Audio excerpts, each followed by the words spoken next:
ഇതാണ് എൻ്റെ റംബുട്ടാൻ.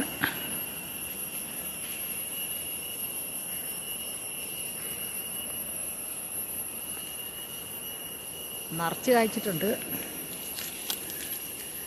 മൂത്ത് വരുന്നേ ഉള്ളൂ.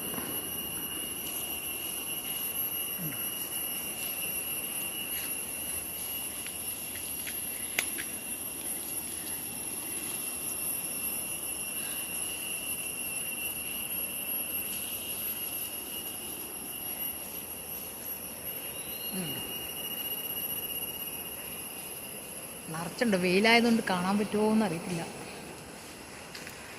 ഞങ്ങൾ ജൈവവളമാണ് ചെയ്യുന്നത്. റംബുട്ടാൻ ഇതുണ്ട്, വലിയ മരമാണ്. ഒരു സൈഡേ എടുക്കാൻ പറ്റുള്ളൂ, മറ്റേ സൈഡ് വലിയ മരമായതുകൊണ്ട് കാണാൻ പറ്റുന്നില്ല.